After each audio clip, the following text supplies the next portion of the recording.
Continuando con las clases, vamos a pasar a hablar del tópico de cardiopatías congénitas. El mundo de cardiopatías congénitas es muy amplio y lo que hay que tener en cuenta para el examen son algunos datos referenciales de cada enfermedad que nos van a permitir orientar las preguntas que más nos van a venir. En líneas generales hay que entender que la clasificación de cardiopatías congénitas es en dos grupos, las acianóticas y las cianóticas. Las cardiopatías congénitas acianóticas las tenemos las que tienen un cortocircuito izquierda-derecha o las que no tienen cortocircuito. Generalmente, cuando hablamos de cardiopatías con cortocircuito, tienes que recordar algo. El concepto es, si tú tienes una cardiopatía donde la sangre del lado izquierdo va hacia el lado derecho, es probablemente que acá no ocurra cianosis. En cambio, cuando tú tienes una cardiopatía que la sangre del lado derecho, que es poco oxigenada, va al lado izquierdo, es más probable que acá sí tenga cianosis. Entonces, para entenderlo, las cardiopatías, para que tengan cianosis, tienen que haber algún tipo de comunicación anormal en el cual el paciente tiende a tener la sangre poco oxigenada del cuerpo en mayor proporción. Para recordarlo, las cardiopatías acianóticas con cortocircuito izquierda-derecha son la comunicación interauricular, el CIB, la persistencia del conducto arterioso, el PCA. Podemos tener también a lo que vendría a ser la conexión venosa pulmonar parcial. Las acianóticas sin cortocircuito, dentro de las cuales hay una malformación cardíaca, pero están aisladas ambas cámaras cardíacas, tenemos la estenosis o insuficiencia de la válvula mitral, tricuspidia, pulmonar o aórtica, la coartación aórtica, la anomalía de Epstein, la fibrolastosis endocárdica primaria dilatada y el cor triatrium. ¿Cuáles son las más preguntadas de las acianóticas? Bien, tenemos lo más preguntado: CIA, CIB, PCA, coartación aórtica. Es lo más preguntado del grupo de las acianóticas. Ya sabes cuáles tienen cortocircuito y las que no tienen cortocircuito. ¿Ok? Importantísimo. Del grupo de las cianóticas te las he dividido de una manera para que los puedas entender, y que a veces en la clasificación nos olvidamos algunas cosas. Tenemos cianóticas con aumento del flujo pulmonar y cianóticas sin aumento del flujo pulmonar. ¿Qué pacientes de tipo cianótico con aumento de flujo pulmonar tenemos?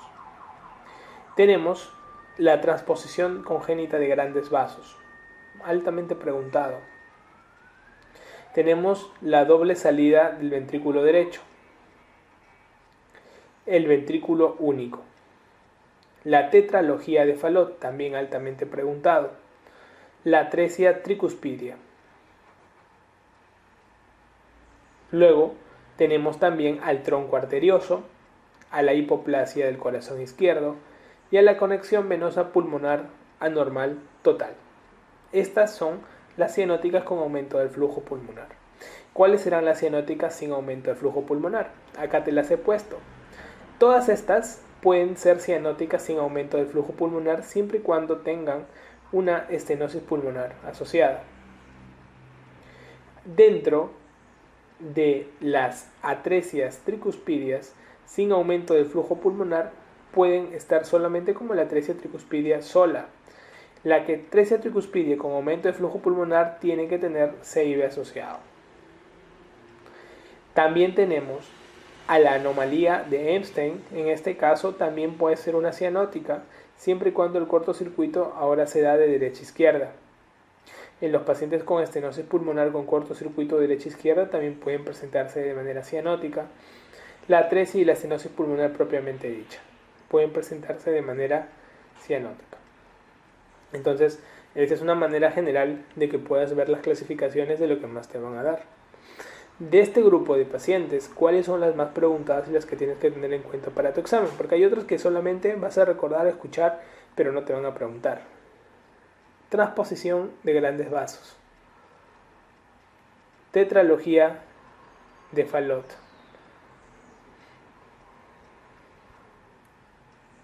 Son las que más te van a preguntar de todo este grupo de pacientes con enfermedades con cardiopatías congénitas de tipo cianótico. La forma de presentación puede ser precoz, si se da en recién nacidos, temprana, si se da en la edad de la lactancia, o sea, hasta los 6 meses, donde hay lactancia exclusiva, o tardía, si se da entre la edad infantil generalmente, hasta los 6 primeros años. La frecuencia de presentación de las cardiopatías en general son las siguientes. La cardiopatía más frecuente es la cardiopatía del CIB. De las que le sigue tenemos el CIA tipo ostium secundum. Luego también tenemos el ductus arterioso persistente, la coartación aórtica, la tetralogía de Fallot, la estenosis pulmonar, la estenosis aórtica congénita y la transposición de grandes vasos. Por eso, si tú tienes que saber algo, sí o sí para tu examen, es el CIB. Rentabilidad máxima. La frecuencia de las cianóticas cuando te la preguntan son de dos maneras. En el recién nacido, la cianótica, la primera causa de cardiopatía congénita cianótica más frecuente es la transposición de grandes vasos y la segunda causa es la tetralogía de Fallot. En cambio, después del primer año, la causa más frecuente de cardiopatía congénita cianótica es la tetralogía de Fallot. Cambia la estadística respecto a la evolución, en este caso del niño. La hipertensión pulmonar asociada, que puede presentar la gran mayoría de pacientes con cardiopatía congénita, pasa por diferentes grados de desarrollo.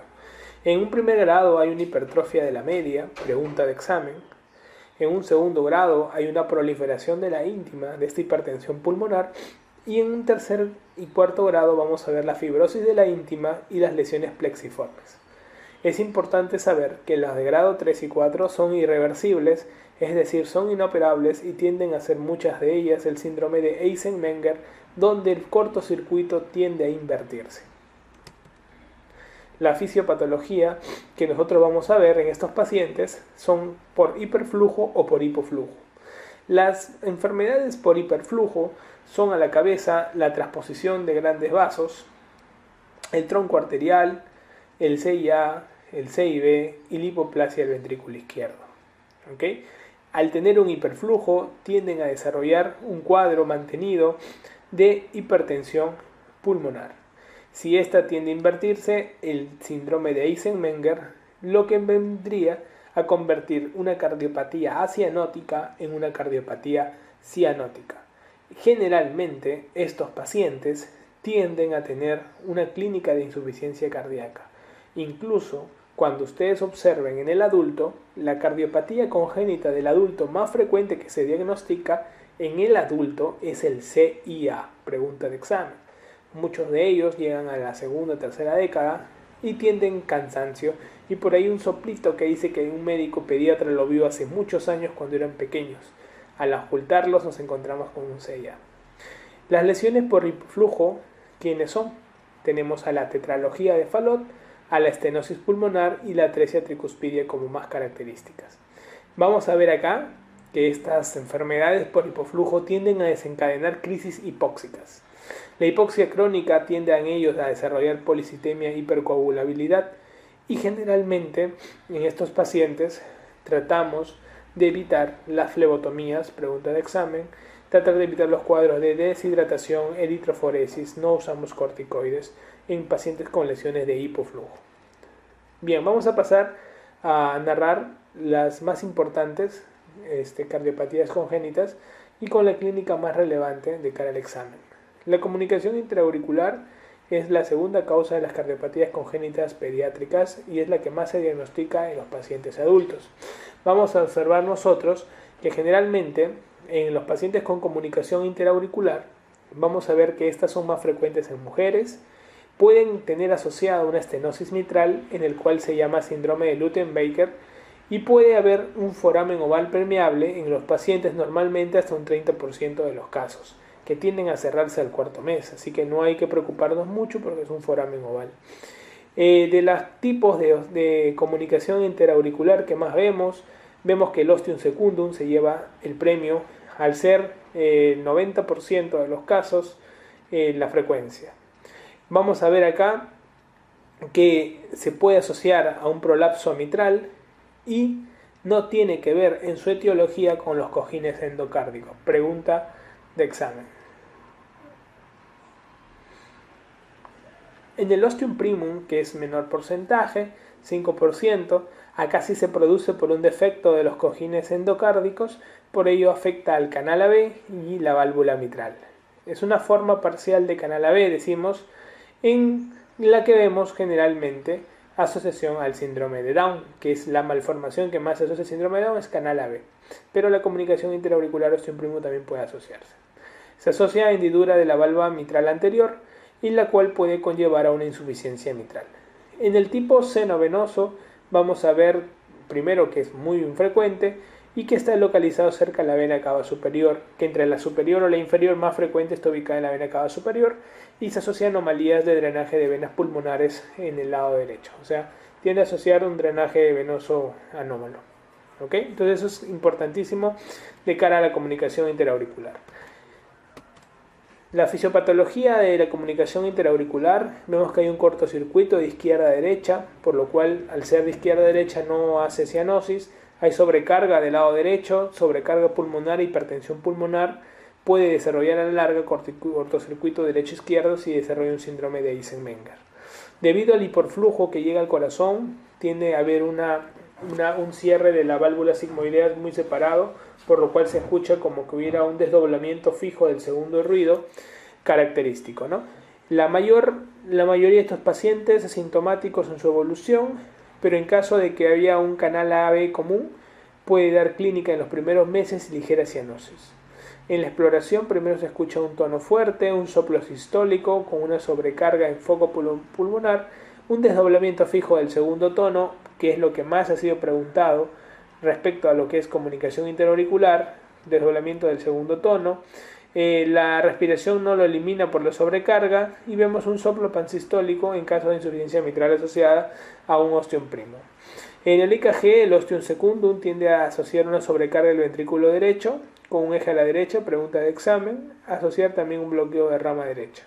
En el ostium primum vemos una sobrecarga a izquierda por la insuficiencia mitral agregada y a veces puede haber un bloqueo auriculoventricular. En la radiografía de tórax vemos una dilatación de cavidades derechas, puede haber una plétora pulmonar y en el ecocardiograma generalmente es quien da el diagnóstico y quien nos va a permitir ver si tenemos bordes como para poder cerrarlo por un Amplatzer o por una técnica quirúrgica abierta. En el cateterismo vamos a ver signos de hipertensión pulmonar, podemos ver el famoso salto oximétrico que se puede dar a nivel de la aurícula derecha y vamos a ver que estos pacientes con comunicación interauricular tienen a la larga generalmente algunas tienden a cerrar antes de los 2 años, sobre todo cuando son pequeñas, menores de 8 milímetros, tienden un excelente pronóstico sin tratamiento con un cierre espontáneo de más del 87% en el primer año de vida, pero si son más de 8 milímetros es muy difícil que puedan cerrar, generalmente no cierran y generalmente se tendrá que hacer una cirugía siempre y cuando ésta cumpla las indicaciones, criterios quirúrgicos de cierre, de CIA, ¿no? Son asintomáticos dependiendo hasta el grado avanzados que se da entre los 30 y los 40 años. La mayoría decide cirugía para evitar el síndrome de Eisenmenger, ¿no? Más precoz aún se da si tiene un canal AB concomitante, ¿no? La mortalidad al año de estos pacientes 50% cuando ya desarrolla un cuadro de síndrome de Eisenmenger. En el tratamiento todos se deben operar hasta los 3 a 6 años con un flujo pulmonar sistémico mayor a 1.5, siempre sea el índice de flujo pulmonar entre el sistémico, la división, si es mayor a 1.5 es la indicación quirúrgica y todos deberían ser operados y la indicación quirúrgica se ha manifestado generalmente hasta los 3 a 6 años deberían ser operados porque después tiene la tendencia a ser un síndrome de Eisenmenger. Operar cualquier edad si es sintomático, acá no tienes que darte el lujo de decir no, que gane peso, que no. Si hay un cuadro sintomático hay que operarlo sí o sí. ¿En qué casos no hay que operar? Pues no hay que operar si el flujo es menor de 1.5, ya que para que el flujo pulmonar intrasistémica sea menor de 1.5, generalmente vamos a hablar que hay una vasculopatía pulmonar grave asociada, una hipertensión pulmonar. Vamos a ver que se sutura la lesión generalmente cuando es menor de 8 milímetros, y cuando es mayor de 8 milímetros generalmente tendemos a colocar un parche de pericardio, y esta técnica tiene una mortalidad menor al 1%.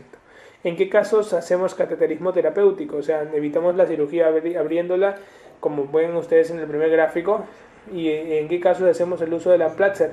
Como se ve en el segundo gráfico, donde colocamos un Amplatzer de liberación y en el cual este se queda tapando en la zona del orificio de la perforación. Lo vemos eso en pacientes que cumplan estos requisitos.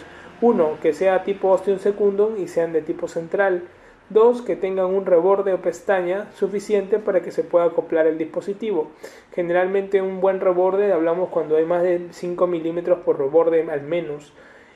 Tengan un diámetro inferior de 20 a 25 milímetros. Si es muy grande tampoco vamos a hacerlo por vía percutánea, y que no tengan otra anomalía asociada, de tal manera que cumpliendo estos requisitos pues se pueda operar con mayor tranquilidad. En lesiones de tipo ostium primum con compromiso valvular vamos a ver que se reemplaza la mitral en muchos de ellos, debido a que hay un prolapso manifiesto, ¿no? La profilaxis para endocarditis infecciosa se tiende a dar más en los ostium primum, que tiende a haber afectación valvular, y el tratamiento médico para las arritmias e infecciones en caso de estas se presente. Respecto a la comunicación interventricular, lo que tenemos que recordar es que es la cardiopatía más frecuente de todas las congénitas. Y acá están los 4 tipos que vemos siempre, ¿no? El 70-80% tenemos que es el tipo membranoso, que es el famoso infracristal. Se asocia frecuentemente con otras lesiones, por ello también se le llama el famoso perimembranoso, donde asocian aneurismas del septo membranoso. Tenemos en un 20% el muscular o trabeculado, que se presenta en la zona muscular.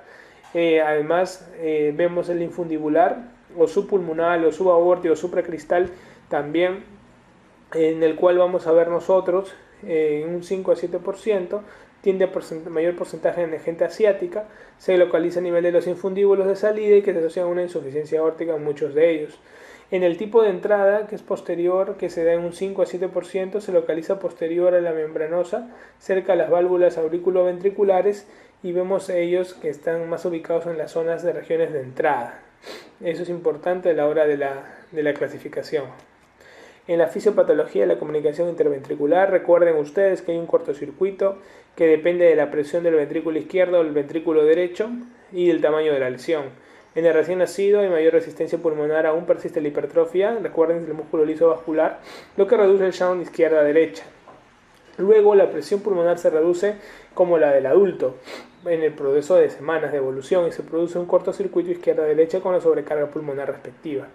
Acá vamos a observar nosotros que la sobrecarga de volumen hacia el pulmón, y por ello el mayor retorno de aurícula izquierda y ventrículo izquierdo, van a terminar dando una dilatación e hipertrofia del ventrículo izquierdo, esto haciendo una insuficiencia cardíaca en las siguientes semanas. El edema pulmonar, si se presenta, puede originar, aparte de ello, con la larga y con la hipertensión pulmonar, una inversión del shunt, haciendo un shunt de derecha a izquierda. El complejo de Eisenmenger, donde se presentaría primero el CIB, la cianosis y una enfermedad vascular pulmonar que ya se está estableciendo.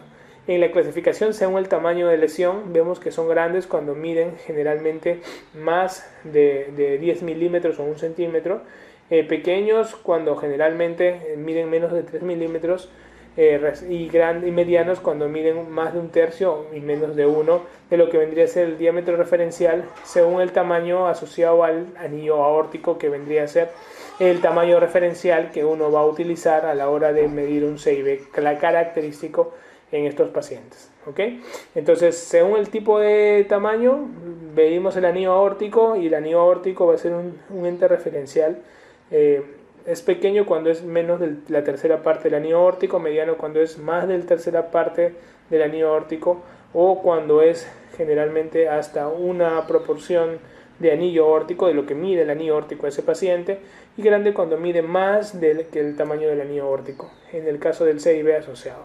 Es un parámetro referencial, ya que hay algunos pacientes que tienen corazón muy grande y con pequeños tamaños no se tienden a hacer repercusiones, como en el caso del CIA, que sí es por medición de milímetros. Acá usamos una referencia práctica donde aplicamos lo que es el tamaño del anillo aórtico, ¿no? En el defecto ventricular, lo que vamos a ver acá, asociado con salida del ventrículo izquierdo hacia la región aórtica. A nivel de la clínica, dependemos si estamos ante un CIB pequeño, mediano y grande. En un CIB pequeño vamos a ver en la exploración clínica, muchos de estos pacientes son asintomáticos, hay una ganancia ponderal normal, tiene un soplo pansistólico, mesocárdico, con irradiación al ápex en el tercer y cuarto espacio intercostal, es pansistólico por la gran gradiente, no hay un soplo diastólico porque no hay mucha sobrecarga de retorno y puede haber un frémito. En cambio en los CIB medianos el paciente tiene una taquipnea, una sudoración, hay signos simpáticos, hay baja ganancia ponderal, hay un soplo sistólico, hay soplo mesodiastólico por llenado mitral e hiperflujo y un tercer ruido con golpe de hiperflujo. Puede haber un desdoblamiento fijo del segundo ruido por hiperflujo pulmonar. Pregunta de examen, igualito, como siempre lo decimos, ¿por qué se origina el soplo del CIA? El soplo del CIA no es por el CIA, sino por el hiperflujo pulmonar. Aparte del hiperflujo pulmonar, puede conllevar a un desdoblamiento fijo del segundo ruido. El frémito o el trill puede ser palpable en estos pacientes con CIB mediano. En cambio, en los pacientes con CIB grande es similar al anterior en la clínica, pero el soplo es menos intenso. Pregunta de examen. Mientras más grande es el CIB, el soplo se hace menos intenso. Y aparte puede estar disminuido hasta el final de la sístole. Causa de disminución de soplo, pregunta de examen, en un paciente con CIB, que es la cardiopatía más frecuente de todas, por lo cual hasta la clasificación tienes que aprendértela. Disminución de la lesión. 1. 2. Hipertrofia del ventrículo derecho, incremento de la resistencia pulmonar. Son causas de disminución de soplo en un paciente con CIB. Entonces acá observamos el CIB propiamente dicho.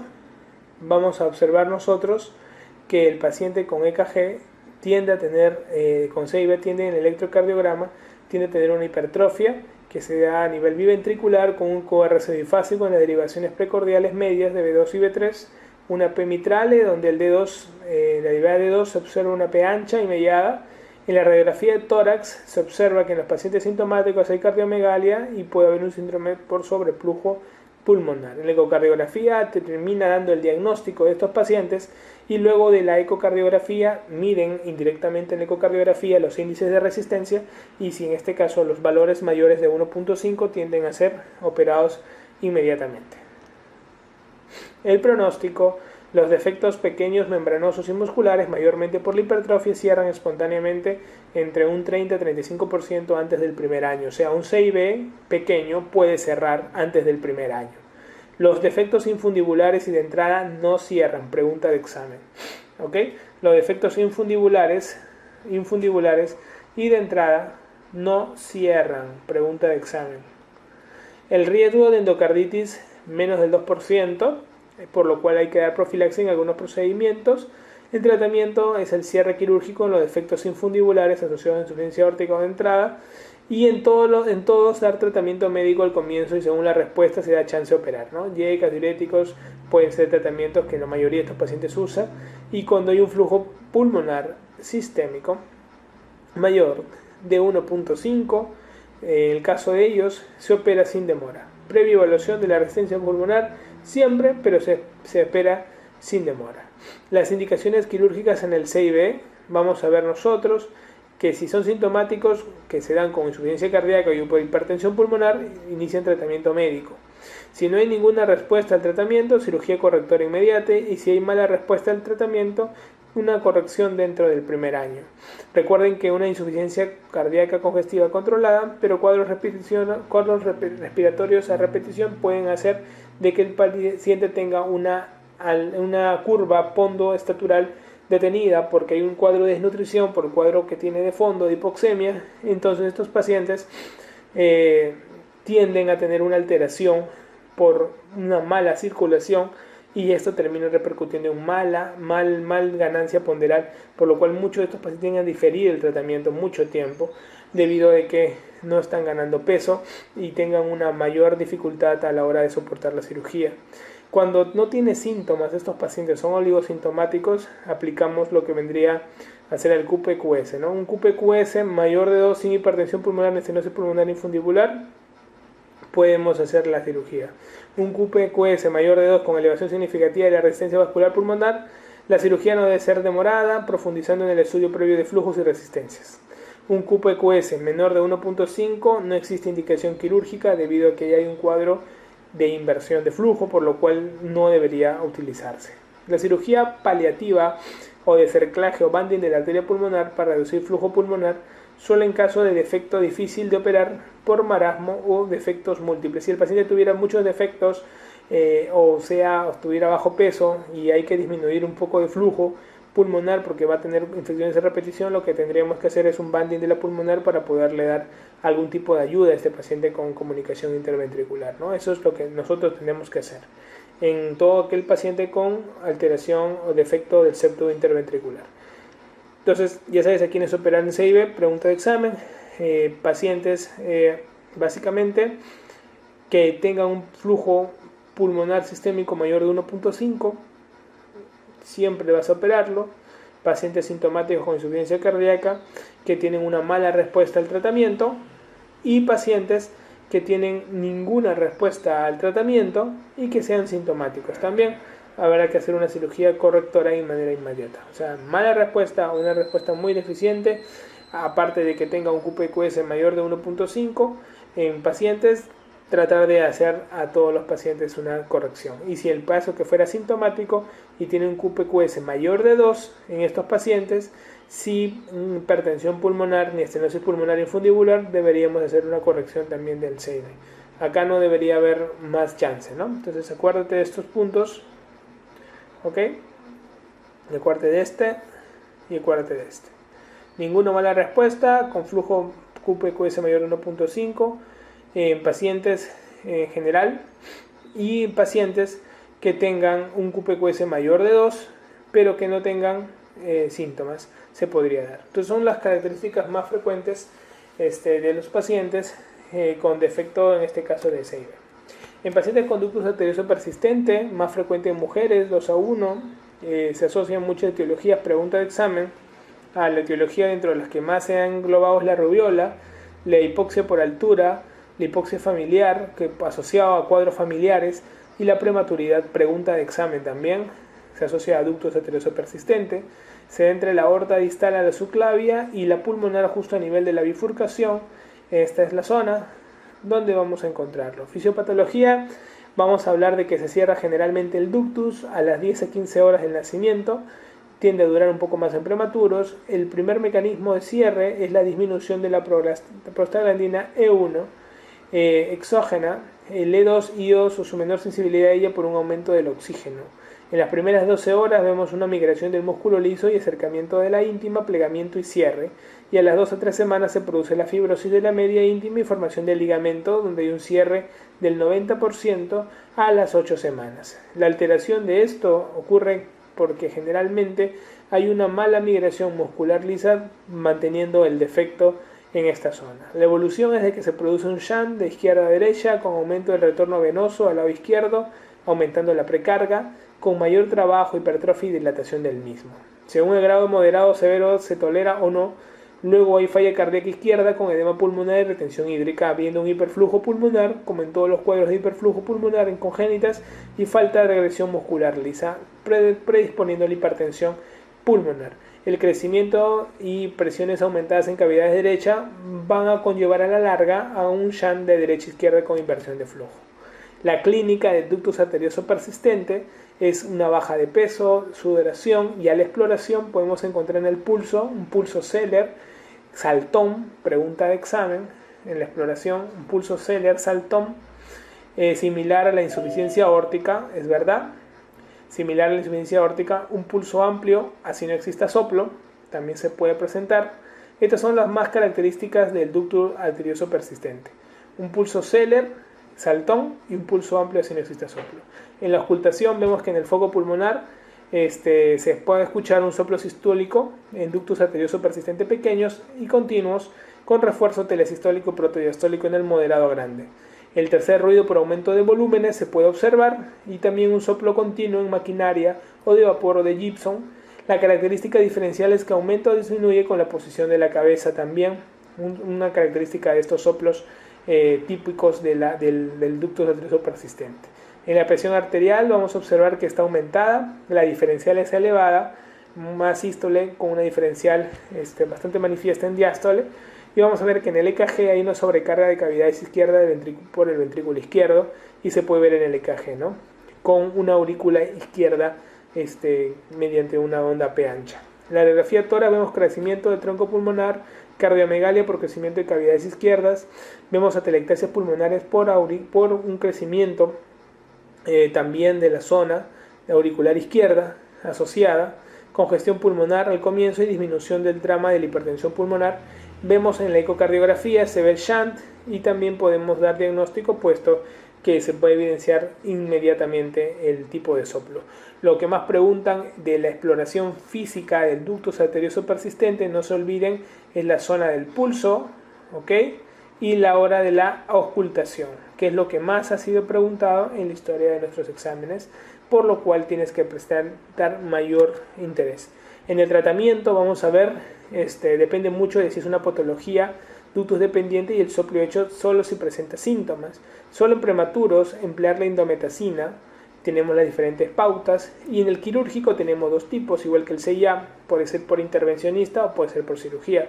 Si es intervencionista puede ser un dispositivo de doble paraguas a través de la región venosa femoral, se emplea en pacientes sintomáticos o asintomáticos, se va a presentar el tratamiento, tenga síntomas o no lo tenga síntomas, tenga un peso mayor de 8 en mayores de un año y que este sea menor de 8 milímetros de diámetro, y se puede emplear un coils o espirales tanto en ductos largos como estrechos.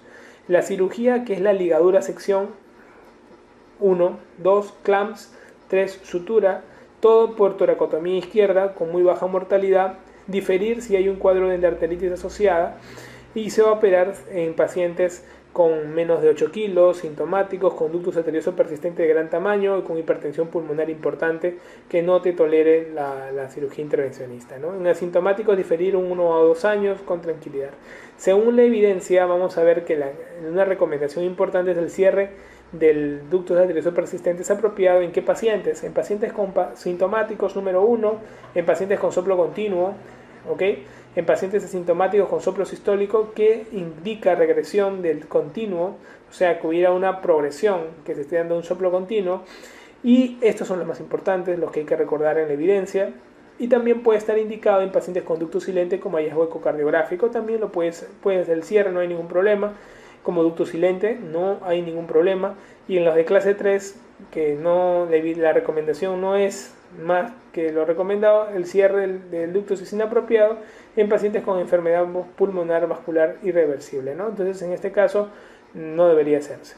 Entonces ya sabes en quiénes hacer un cierre de ductus arterioso persistente: pacientes sintomáticos, pregunta de examen, pacientes con soplo continuo, pacientes asintomáticos con soplos sistólicos que indican regresión del continuo, y también recordar que para dar la posibilidad de hacer una cirugía intervencionista, excelente que puedas aplicar las características que hemos visto, y en caso de pacientes que va a hacer una cirugía, antes de abrirle el pecho, es por toracotomía izquierda, y actualmente se está haciendo por videotoracoscopía, colocándole clip de titanio a nivel de 2 clips de titanio a nivel de la zona del ductus, y tranquilo, no hay ningún problema, ¿no? En coartación de aorta tenemos que son más frecuentes en varones, 2 a 1, es frecuentes en mujeres con síndrome de Turner. La localización se localiza distal a la subclavia izquierda entre el callado y la aorta descendente, según su relación con el ductus o ligamento, puede ser preductal o postductal a cualquier nivel de la aorta descendente. Preductal o infantil es menos frecuente que el postductal o adulto, que es más frecuente. Pregunta de examen. Esto sí, recuerden para el examen bastante. Se asocia a aorta bicúspide, que es lo más frecuente. Pregunta de examen. Estenosis aórtica congénita. Puede asociarse al ductus permeable, síndrome de Turner, pregunta de examen, aneurisma del polígono de Willis, riñón poliquístico y del CIB y CIA. Eso es característico de la coartación aórtica. En su fisiopatología observamos que se produce aumento de presiones en miembros superiores y disminución en los inferiores, crecimiento del ventrículo izquierdo por aumento de la poscarga, y vamos a ver también nosotros que puede haber un ductus arterioso persistente en los niños para compensar el débito de flujo y se produce una cianosis por ello en miembros inferiores. A nivel de la clínica preductal vemos que se manifiesta precozmente con mortalidad elevada. Vamos a ver que depende la vida básicamente del ductus arterioso persistente, por ello una cianosis en los miembros inferiores de los niños, y en los postductales se da desde la infancia y pasa desapercibida asintomáticamente hasta la edad adulta, 20-30 años. Un paciente más adulto que hemos operado coartación aorta tenía 65 años, bastante mayor. Hay disminución del pulso y de la presión arterial en miembros inferiores, dando frialdad y claudicación. Pueden haber signos de hipertensión arterial como epistaxis, cefalea. Pueden haber signos de insuficiencia ventricular izquierda con una aortitis infecciosa, rotura o disección aórtica o rotura de aneurisma cerebral. ¿Quiénes permiten ayudar al diagnóstico? Pregunta de examen. Diferencial de presión arterial entre extremidades va a ayudar muchísimo, y claudicación y frialdad de miembros inferiores. Recuerden esto, se puede producir una circulación colateral donde se pueden ver las muescas subcostales que se puedan presentar a nivel de las parrillas costales.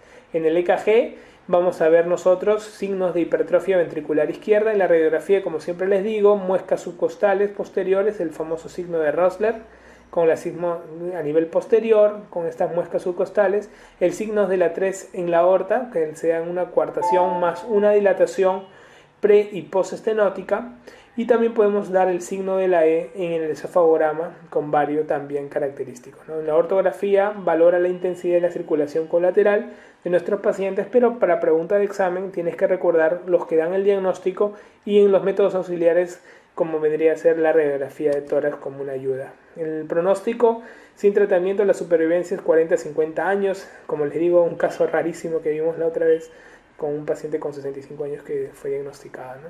Las complicaciones, tenemos la endocarditis en la aorta bicúspide, aortitis infecciosa, rotura de aneurisma en polígono de Willis. El tratamiento, vemos que la cirugía reparativa es el único tratamiento. En neonatos que se operan de urgencia, los críticos por alta mortalidad y restenosis en menores de 3 meses es frecuente. En no urgentes, la mortalidad es al 2%, que se puede esperar hasta los 3 o 4 años, no más de los 6 años, para evitar la hipertensión arterial residual. Y si la presión arterial diferencial sea mayor de 20 milímetros de mercurio, pues lo tendemos también a operar lo más pronto posible. En adultos, la mortalidad del 5 al 10% se aumenta y hay riesgo de hipertensión arterial residual. La técnica quirúrgica es la resección y anastomosis término-terminal, según Crawford, y la ortoplastía con colgajo de subclavia.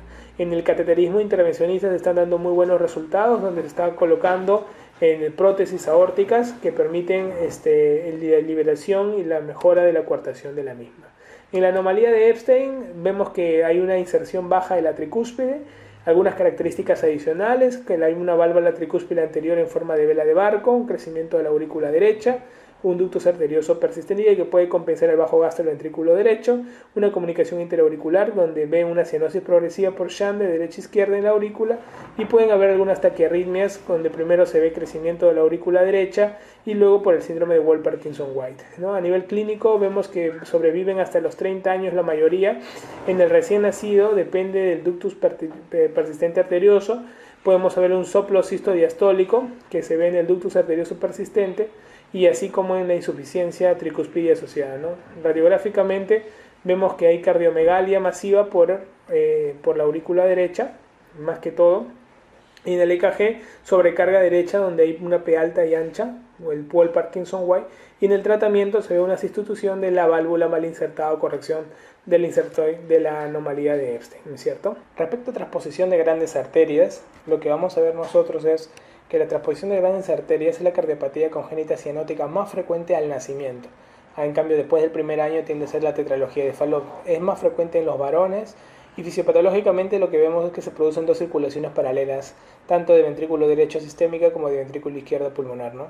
Debe haber un shunt para que sobrevivan, puede ser por un 6A o un 6B común, un ductus arterioso persistente, y se cierra eso, que sería en este caso el ductus arterioso persistente, corre en peligro la vida. En la clínica vemos nosotros que va desde una cianosis desde el nacimiento, que se incrementa al cerrarse el ductus vital, si en este caso no hubiera un 6B compensado, y produce sudoración, dificultad para alimentarse. El paciente en el electrocardiograma vemos que hay una sobrecarga del ventrículo derecho, y a nivel de la radiografía de tórax vamos a ver que hay una base cardíaca estrecha, con un pedículo estrecho, un corazón ovalado en estos pacientes, corazón de huevo. y tiende a haber un hiperflujo pulmonar asociado, ¿no? El pronóstico es que la mayoría fallecen en el 90% al año si no hay un tratamiento oportuno en estos pacientes. El tratamiento es mantener el ductus arterioso persistente con prostaglandina E1, hacer una atrioseptostomía de Rashkin, que es la creación o aumento de CIA mediante un catéter balón, pregunta de examen, esto sí recuérdenlo para el examen. El Rashkin ayuda en los pacientes con transposición de grandes vasos, y a nivel quirúrgico tenemos dos, puede ser un quirúrgico fisiológico o el de Mustar, donde vamos a ver una redirección de la sangre que llega a las aurículas de tal manera que se dé lo que es aurícula izquierda, ventrículo derecho, aorta. Era usado antes del anatómico, vivía en el 80% hasta los 20 años, y el anatómico, que es el doctor Yaten, que es una disección y reimplantación de las arterias, así como una recolocación de las coronarias que se debe realizar antes del primer mes para evitar atrofia del ventrículo izquierdo por bajas presiones, ¿no? Yaten, acuérdense, y Rashkin son los dos tratamientos que se usan para los pacientes con transposición de grandes arterias. Los pacientes con tronco arterioso común, no ha sido preguntado, tronco arterioso común, se producen por una mala división de las arterias que tienen una sola válvula semilunar.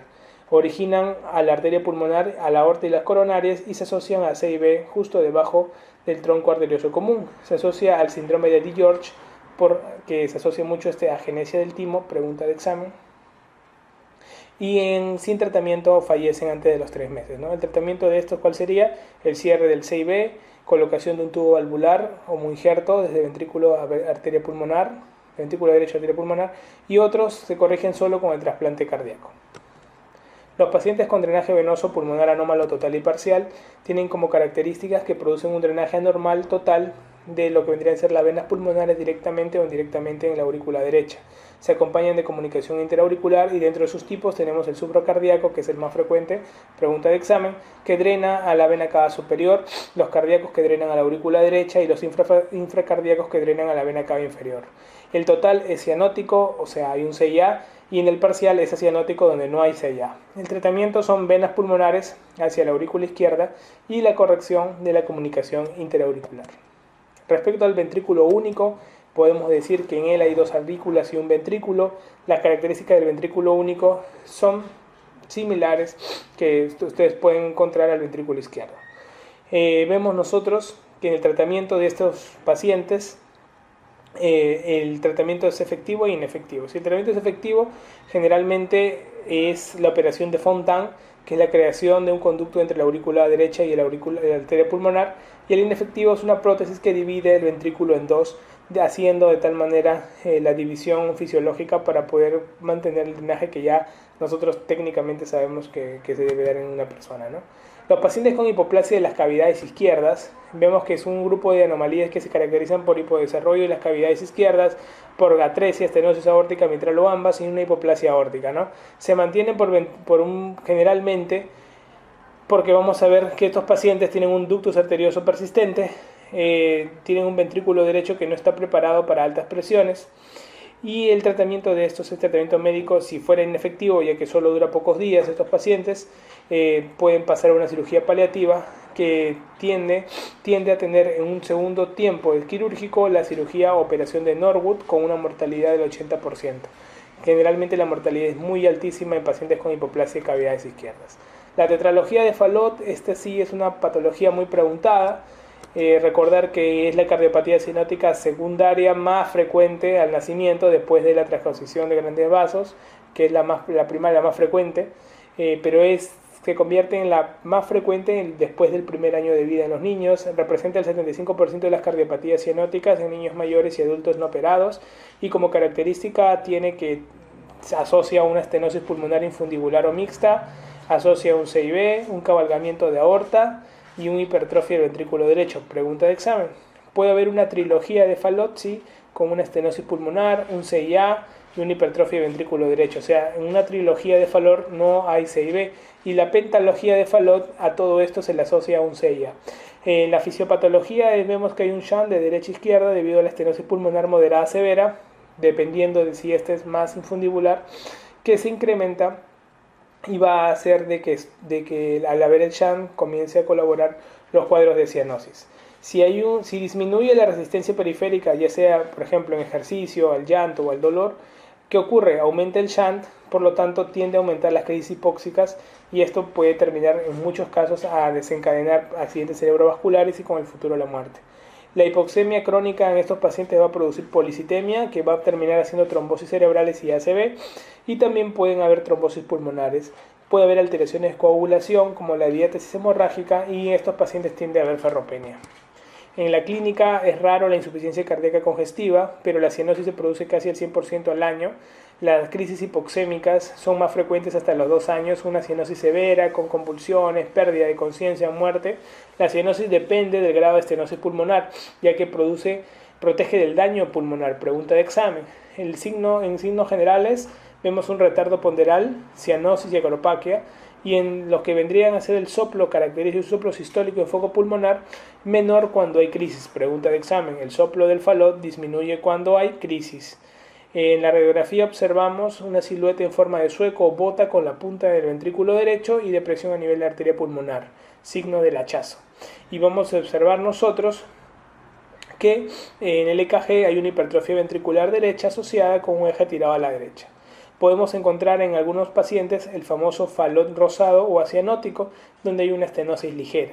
En el famoso falot clásico cianótico hay una estenosis moderada y en el falot extremo o el pseudotruncus hay una estenosis severa o una atresia manifiesta.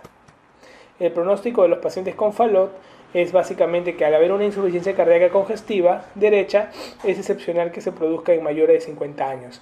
Generalmente tienden a ser hipertensos con agenesia pulmonar. El paciente del tratamiento de estos pacientes es las crisis hipóxicas, tratar de manejarlas con oxígeno, con posición genupectoral, con normotemia, evitar estímulos, con propapanol. El propapanol va bien, el bicarbonato en algunos casos, la morfina, la fenilefrina ayudan todos a disminuir la vasodilatación, haciendo una vasoconstricción y una disminución de salida, por lo tanto disminuyendo la pérdida del ventrículo izquierdo y por lo tanto disminuyendo lo que vendría a ser el aumento del shunt y la diferencial hipóxica. Al aumentar, nosotros observamos el ventrículo izquierdo, vemos acá la aorta.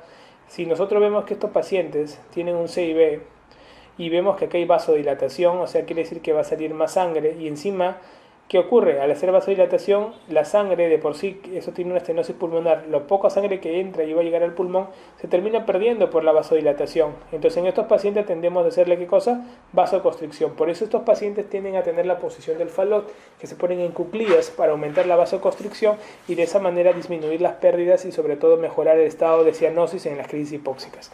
En la cirugía tenemos una cirugía total, correctiva o paliativa. La cirugía paliativa se realiza una derivación sistémico-pulmonar, subclavio pulmonar, para aumentar el flujo pulmonar, ¿no? Que se llama la anastomosis de Blaylock-Taussig. En la corrección total, básicamente no depende ni de la edad ni de la talla, depende del tamaño de la arteria pulmonar. Por eso es que en la hipoplasia es preferible hacer una cirugía paliativa para mejorar aún lo que es el tamaño de la arteria pulmonar.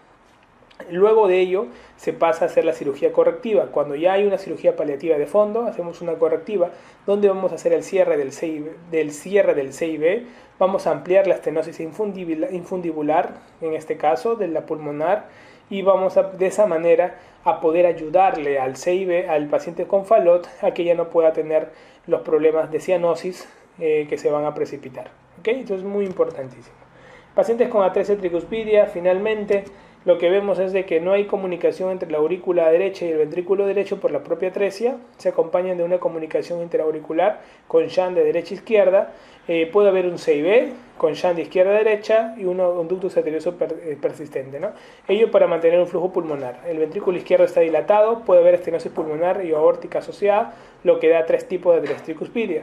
Atresia tricuspidia más estenosis pulmonar, que en este caso es la más frecuente, pregunta de examen, o la atresia tricuspidia sin estenosis pulmonar por un hiperflujo pulmonar que conlleva una hipertensión pulmonar e insuficiencia cardíaca congestiva, y la atresia tricuspidia sin estenosis pulmonar, en este caso con estenosis aórtica más coartación, lo que termina en un hiperflujo pulmonar y obstrucción sistémica. El tratamiento depende. En neonatos y lactantes tenemos que abrir el tabique interauricular con una cirugía de Rashting, luego tenemos que hacer una fístula sistémico-pulmonar con un Blaylock-Taussig. Últimamente se conecta la vena cava superior a la arteria pulmonar derecha, que en este caso es la fístula de Glenn, Y después de 3 o 4 años se hace una derivación atriopulmonar, que es la cirugía de Fontan. Por lo tanto, cuando te pongan muchas cirugías dentro de un paciente con congénitas, probablemente estás hablando de una atresia tricuspidia. Hace Rashkin, Blalow-Townsend, fístula de Glenn y Fontan. De tal manera que de esa manera puede hacer corrección de estos tipos de pacientes. Bien, hemos visto un repaso general de todas las cardiopatías congénitas, hemos resaltado las más importantes, has revisado todas las que te puedan venir en el examen, de tal manera que después de esta clase puedas resolver todas las preguntas de congénitas con facilidad. Lo dejo y sigan disfrutando de las clases.